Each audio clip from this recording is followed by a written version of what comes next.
السلام علیکم ورحمۃ اللہ وبرکاتہ۔ بسم اللہ الرحمن الرحیم۔ صرف 5 منٹ کا مدرسہ، قرآن و حدیث کی روشنی میں اسلامی تاریخ۔ 28 شعبان، حضرت ام ہانی بنت ابی طالب رضی اللہ عنہا۔ حضرت ام ہانی رضی اللہ عنہ حضرت محمد صلی اللہ علیہ وسلم کے چچا ابو طالب کی بیٹی اور حضرت علی رضی اللہ عنہ کی بہن ہے۔ ان کا نام فاختہ اور کنیت ام ہانی تھی۔ ان کا نکاح حبیرہ بن عمرو سے ہوا۔ شروع ہی سے انہیں آپ صلی اللہ علیہ وسلم سے بے حد عقیدت تھی۔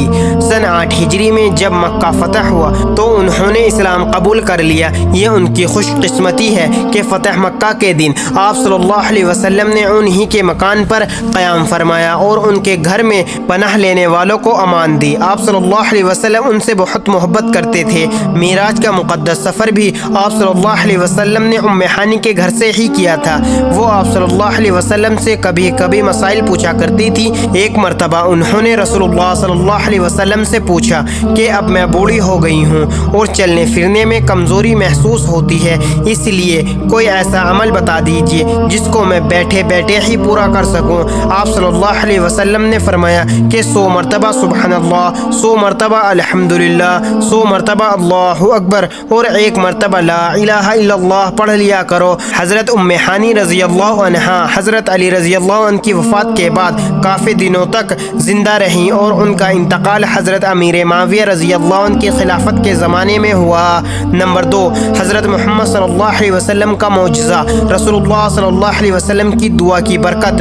حضرت ابو زید عمرو بن اخطب رضی اللہ عنہ فرماتے ہیں کہ رسول اللہ صلی اللہ علیہ وسلم نے اپنا مبارک ہاتھ میرے چہرے پر پھیرا اور میرے لیے دعا فرمائی۔ اسی کی برکت تھی کہ ان کی عمر 120 سال ہونے کے باوجود سر پہ چند ہی بال سفید ہوئے تھے۔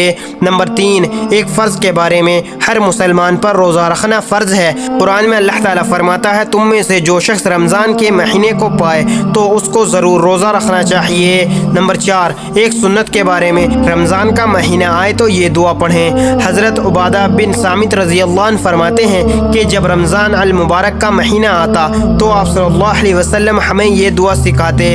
ترجمہ: اے اللہ، رمضان کے روزوں کے لیے مجھے صحت و سلامتی عطا فرما اور رمضان کو میرے لیے سلامتی کا مہینہ بنا اور اسی مہینے میں کیے جانے والے میرے اعمال کو قبول فرما۔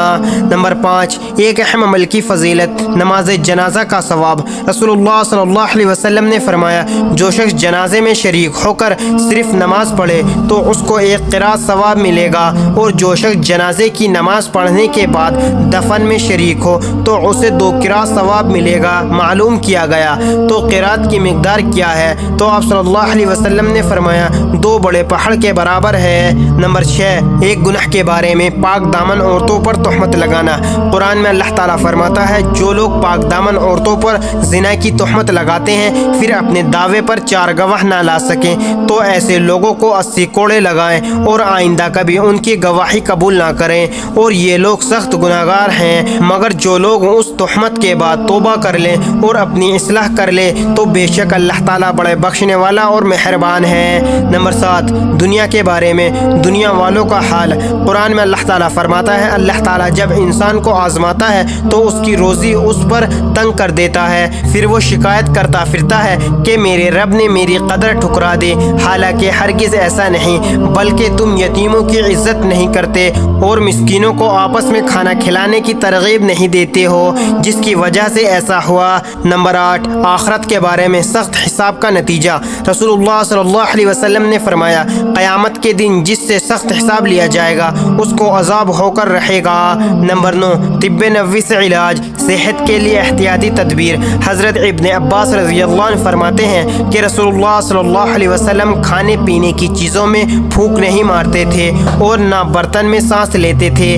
فائدہ اتباع کہتے ہیں کہ جو ہوا سانس کے ذریعے باہر نکلتی ہے اس میں مرض کے اعتبار سے لاکھوں جراثیم ہوتے ہیں۔ جب انسان برتن میں 3 پھونک مارے گا یا سانس لے گا تو وہ جراثیم اس میں پھیل کر صحت کے کے لیے نقصان دہ ثابت ہو سکتے ہیں۔ نمبر 10، نبی کریم صلی اللہ علیہ وسلم کی نصیحت۔ رسول اللہ صلی اللہ علیہ وسلم نے فرمایا، تہجد ضرور پڑھا کرو، اگرچہ اتنی ہی دیر کے لیے ہو جتنی دیر میں بکری کا دودھ دہا جاتا ہے، اور جو نماز عشاء کے بعد پڑھی جاتی ہے وہ تہجد میں شامل ہے۔ اللہ تعالی ہم سب کو کہنے سننے سے زیادہ عمل کرنے کی توفیق عطا فرمائے، آمین۔